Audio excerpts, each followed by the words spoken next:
costuma ser silenciado, ignorado ou rotulado de populista.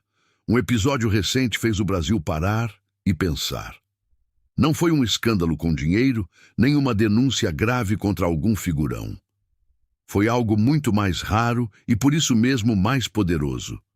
Um embate direto, olho no olho, entre um jovem deputado e uma das figuras mais respeitadas do Supremo Tribunal Federal. Sem gritos, sem ofensas, sem o teatro vazio que tantas vezes vemos em Brasília. Apenas uma frase, uma resposta afiada como lâmina e um silêncio que falou mais alto do que qualquer discurso inflamado. Neste vídeo você vai entender em detalhes como uma sessão que prometia ser apenas mais uma formalidade protocolar virou um campo de batalha simbólico. Como a ministra Carmen Lúcia tentou colocar o deputado Nicolas Ferreira em seu lugar e acabou assistindo ao vivo a um jogo virar diante das câmeras. Você vai descobrir os bastidores, os impactos nos corredores do Congresso, o burburinho entre os ministros do STF e, acima de tudo, porque esse momento, aparentemente simples, foi um divisor de águas na relação entre legislativo e judiciário. Mas antes, se você gosta de histórias que expõem o que muitos querem esconder, se inscreva no canal agora mesmo. Aqui a gente não passa pano. A gente mostra o que está por trás dos discursos, dos cargos, das togas e das máscaras. Tudo começou em uma manhã típica no plenário, com as cadeiras preenchidas, papéis empilhados, discursos agendados e o roteiro previsível de sempre. Cada um falando para sua bolha, repetindo argumentos conhecidos, tentando parecer mais técnico do que realmente é. Até que Nicolas Ferreira, deputado federal por Minas Gerais, pediu a palavra. Jovem, polêmico, acostumado a incomodar e claramente pronto para isso. Subiu à tribuna com um semblante fechado e um discurso preparado. O tema? O ativismo judicial. O que, para muitos, já é uma ferida aberta no sistema democrático brasileiro. A crítica não era nova, mas a maneira como ele a conduziu era tudo menos trivial. Com frases curtas, diretas, ele expunha como decisões judiciais, muitas vezes tomadas por um único ministro, estavam extrapolando os limites constitucionais e invadindo competências do legislativo. E foi aí, no meio do discurso, que veio a interrupção. Não foi uma parte de outro deputado. Não foi uma contestação técnica, foi um comentário carregado de sarcasmo vindo da própria ministra Carmen Lúcia, uma das figuras mais influentes e respeitadas da Suprema Corte. Deputado, talvez o senhor devesse reler a Constituição antes de querer nos ensinar o que é democracia. A frase foi dita com aquele tom frio, quase professoral, e acompanhada por um sorriso que misturava ironia e desdém. O plenário por um segundo congelou. Alguns esboçaram sorrisos nervosos, outros desviaram o olhar.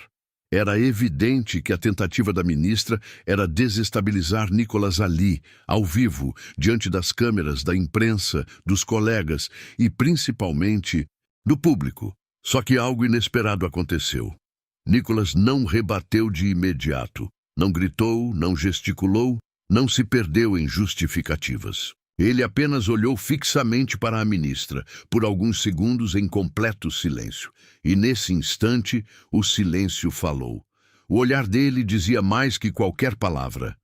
Ele estava ali para enfrentar, não para fugir.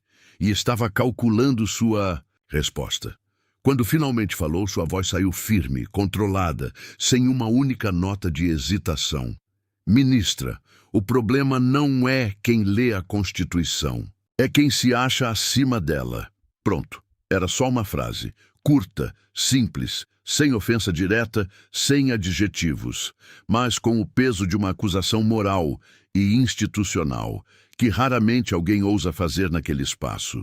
Foi como se uma bomba silenciosa tivesse sido detonada no plenário. O clima mudou imediatamente. Não era mais apenas um discurso ou uma resposta.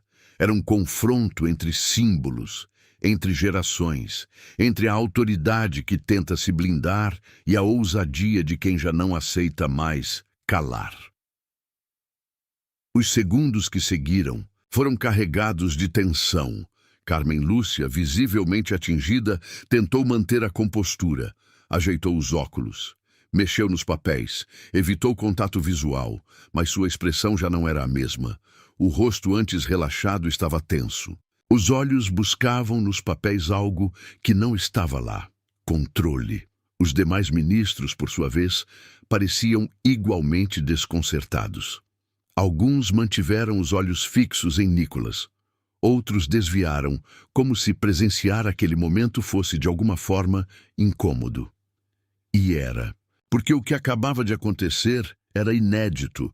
A simbologia do Supremo Tribunal Federal, aquele órgão que se apresenta como guardião da Constituição, havia sido desafiada diretamente por um deputado federal sem recorrer ao deboche, à violência verbal, à quebra do decoro. Ele apenas disse uma verdade que muitos ali não tinham coragem de dizer, e o efeito foi devastador. Nos minutos seguintes, o clima permaneceu denso. A sessão tentou seguir seu curso normal, mas era evidente que o foco havia mudado. Ninguém prestava atenção nas pautas. Todos estavam absorvidos pela troca que acabavam de testemunhar. Mais tarde, quando Carmen Lúcia tentou retomar a palavra, sua voz soou ligeiramente diferente. Ainda era firme, mas menos impositiva. O tom de sarcasmo havia desaparecido. Ela tentou reestabelecer a ordem com uma frase protocolar. "Vamos manter o decoro, deputado."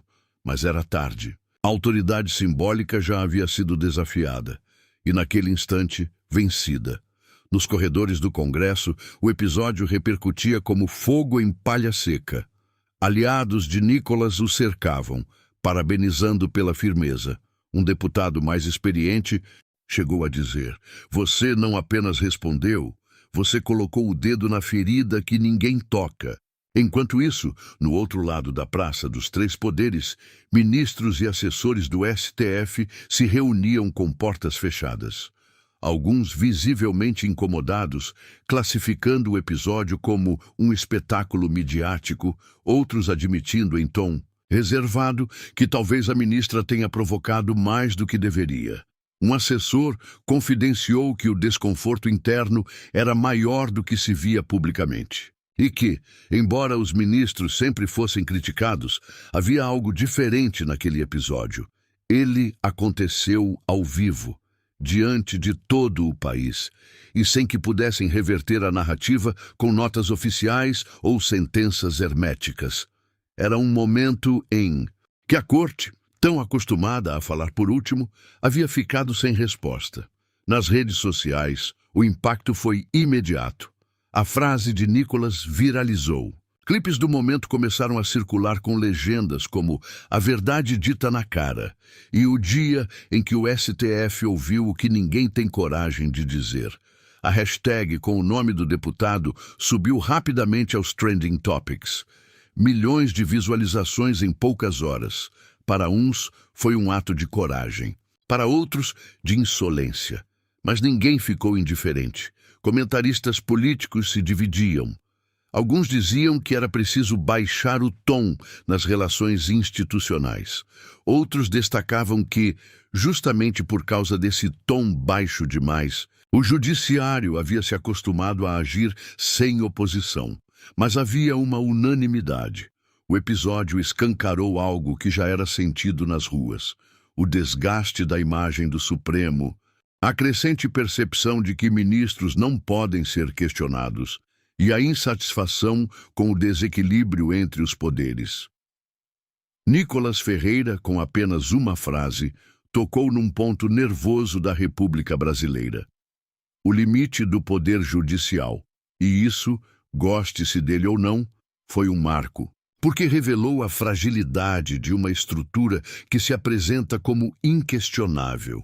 E mais, mostrou que o jogo político está mudando, que os jovens parlamentares não estão mais dispostos a baixar a cabeça e que o público, cada vez mais, exige respostas. transparência e coragem. A ministra Carmen Lúcia, respeitada por muitos por sua trajetória, pode ter subestimado o impacto do seu comentário. Pode ter achado que o sarcasmo calaria o deputado. Mas saiu dali com algo que raramente enfrenta: o peso de ter sido colocada contra a parede, com respeito, mas com firmeza. No fim das contas, aquele episódio foi muito mais do que uma troca de palavras.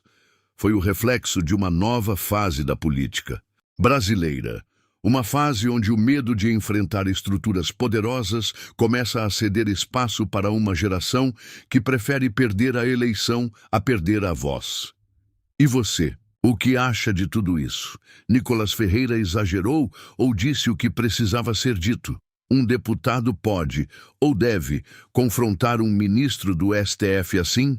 Até que ponto estamos dispostos a aceitar que algumas verdades só podem ser ditas se forem suaves? E mais importante, por que tanta gente se incomoda quando alguém fala, de forma clara e direta, aquilo que muitos pensam, mas não dizem? Comenta aqui embaixo a tua opinião. A discussão é importante e é você quem faz ela acontecer. Gostou do vídeo? Já deixa o like, se inscreve no canal e ativa o sininho, porque aqui a gente mostra o que muitos querem esconder. Até o próximo episódio.